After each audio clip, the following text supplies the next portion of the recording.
This is in-line gluteal contractions. So for in-line gluteal contractions, I'm going to ask you to use a chair, a kitchen countertop, a banister, a windowsill, something like that where you can just pop your hands on it and give yourself a little bit of balance. I'm being a bit nicer to you than I would do normally, but there is quite a lot to focus on this exercise, so please do use the chair. And I'm going to use the outside edge of my yoga mat for today's exercise. That will make sense in a second. If I wasn't doing this for a video, I wouldn't use the yoga mat. I would use one of the lines of the planks of my wooden floor. That will make sense in a second when I show you, but you basically, if you can, you want to try and use like the edge of a tile, the edge of a wooden plank, a pattern on a rug, a pattern on a carpet. If you have a yoga mat that has like lines on it, those are also excellent. Edge of a yoga mat is fine, but it's just going to knock you off balance slightly, so it's not ideal. Oh, and forgive me, you won't be able to see my face, but I have a loud voice and that is all that matters. So we've got the chair like this for standing. I'm going to put my left foot behind me first, and what I'm doing is I'm putting my left foot on the edge of my yoga mat so that the line of the yoga mat goes in between the second and third toes of my left foot, not my first and second toes. So the mat, I put my foot halfway on the mat, halfway off the mat. My second and my third toes have got the line of the mat going through them, and then the mat goes underneath the middle of my foot and out through the middle of the back of my heel. Without changing that position, I'm putting my right foot directly in front of it in completely the same alignment, okay? Make sure you are not using your big toe or your big toe and your second toe as your line up here. You are using your second and your third toe. You will feel more pigeon-toed than you think you should be, but I can assure you, you are doing it perfectly. So that's why that kind of line-up situation is so helpful, because we are using this as like a tightrope to balance on. It just helps us with the alignment of our feet. Really watch that you don't shift your back foot in this exercise. So to make it easier, your body's going to want to do this. But that's exactly what we don't want it to do. So we're turning the feet in more than they want to, and that's going to really help us wake up this rocking motion through the feet. So pronation and supination through the feet. The wobblier you are here, the better you are doing it, okay? If you feel suspiciously stable, you're probably compensating. Either your feet are off out to the side and we're not pigeon-toed enough in this alignment. You're maybe clawing with your toes to grip. We don't want your toes to grip. We want your midfoot to be rocking, which is different. You might also have too much weight on one leg over the other, like this, or you might have one side of the pelvis further forwards than the other, okay? Knees are straight, weight distribution is even between the legs, toes are relaxed, but we're using the big toe joints for stability. And then when we've got ourselves kind of set up, you can take your hands off the chair if you want a bit more of a challenge, but the chair is there when you need it. We're going to squeeze, hold and release our glutes. So we're getting expert at that now. Squeezing, holding and releasing. 3 minutes on this side, off we go. Squeeze, hold, release. Squeeze, hold, release. Squeeze, hold, release. Relax your hands down if you want a bit more of a challenge. I don't want your hands on your hips. I don't want your hands in prayer position. They're either at your sides or they're on the chair in front of you, okay? People use prayer position as a way of using the upper body to kind of stabilize them. Have that down. We really want your feet, your legs, your glutes, your hips to all be on fire. If you feel suspiciously kind of steady and if you're not feeling anything working, something is going wrong, I promise you. Most people will find this a bit of a killer. So squeeze, hold, release, that same kind of rhythm of glute contraction that you're getting used to. And what you'll hopefully find once you've done this, and if you're doing it kind of well enough, without any cheating going on, you're going to hopefully feel this like back lateral hip area on fire. So this hip is an extension, it's stretching out.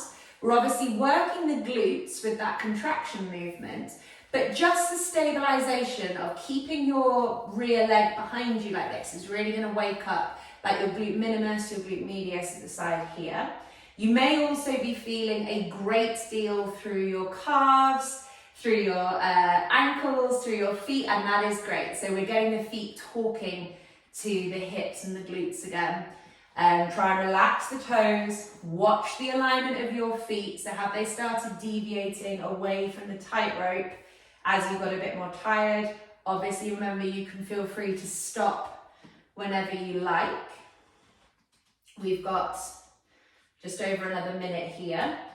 Toes relaxed, but we're using the big toe joints on both of our feet as anchors. We feel that sort of wobble through the midfoot, pronation and supination, which is where so much of this work around the hips is coming from. The hips are having to respond to this wibble wobble of the feet, which is great. And it's why I'm so anti-insoles in shoes, because if you have insoles in your shoes or too much cushioning and padding in your shoes, you take away the ability of your feet to pronate and supinate properly, which means that you take away the ability for your hips, glutes, pelvis to function properly as well. I've got 15 seconds left. I feel like I'm coming across as quite cool in this one, but believe you me, I'm feeling a lot going on in this back hip. 5, 4, 3, 2, 1. Oh, so that might be a bit of a killer, but one of the things that I really like about it is that I find that lots of people that struggle to switch on their glutes in other exercises do get their glutes waking up in this one. Which is really powerful. So there are lots of people who can't do hook line glute contractions, maybe they struggle with standing glute contractions, that type of thing, but they can do this. And what that tells them, I'm giving you a break by the way, and what that tells them is that they need their feet to wake up first before they can switch their glutes on. So their feet being so dysfunctional are prohibiting the glutes from being able to switch on. In this exercise, it's as much a foot function test as it is a glutes test, and therefore that burn in the feet and the ankles and the calves is allowing the glutes to switch on. And it's just one of thousands of reasons why we need to think about the shoes that we wear, the trainers that we wear, and exercising our feet just like we would any other part of our body. They are so important. Okay, lecture over, we'll swap sides. So this time, I'm putting the second and the third toe on my right foot. The line is going through the middle of the second and third toe, and then the line goes through the center of my foot through the back of the heel.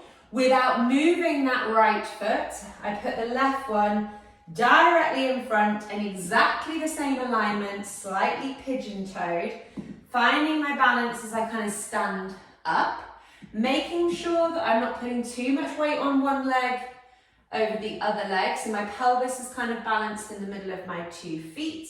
My toes are not clawing, but I'm using that big toe joint for stability. Hands are by the side. I actually feel a lot more stable on this side. And I'm just going to look down at my pelvis and make sure that I'm not twisted through my pelvis, which I am a little bit actually. So I'm just going to draw my right hip back slightly, and maybe that's going to make it feel a bit harder. Off we go with the glute squeezes. 3 minutes here. 3, 2, oh, she says. 3, 2, 1. Off we go. Squeeze, hold, release. Squeeze, hold, release.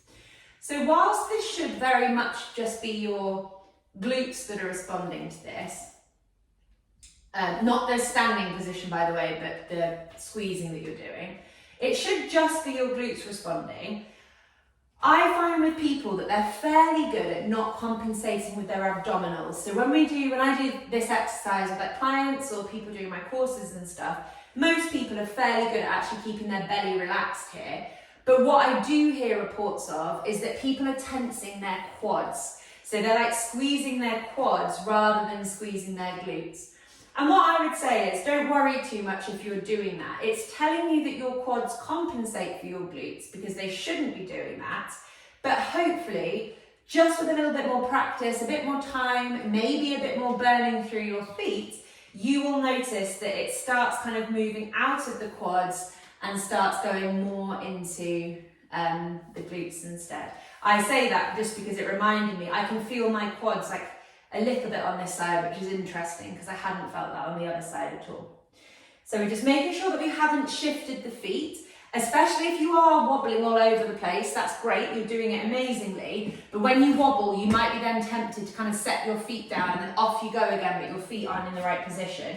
So if you lose your balance, focus on the foot position more than anything, like more even than the glute contractions really, because the more balanced you get through your feet, the more that you can teach them to kind of wobble and stabilize and work in this way, the more stable your glutes are going to become. So the foot position here is absolutely critical. The weight distribution from foot to foot is also important. So I feel like my body is trying to take me forwards to the left. It's trying to avoid my right hip a bit. My right hip wants to come forward slightly. And there we go. Oh God, yeah, there we go. So my body was finding these little subtle ways to compensate, and I've sort of put it back into position. I was about to call my body a him, which is a weird thing to say because I definitely identify as a woman. But I was about to refer to my body as a him. But yeah, I've put him back into place and now it feels different. That right leg is working harder. It feels a bit more awkward, but equally it feels like it's my glutes now and not my quads at all. Got about 20 seconds left here. Remember, when you use the chair for a bit of balance or the wall or whatever, or hands by the sides. I don't want your hands on hips and I don't want your hands in prayer. That's a bad habit to get into. That's you using your upper body to try and stabilize. So as much as possible, we just want this to all be about hideousness through the legs.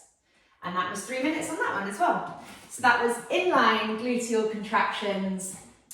I think one of my favourite exercises, full stop, but it's one of my favourite foot exercises, and it's also one of my favourite glute exercises because not many people get away from that one unscathed.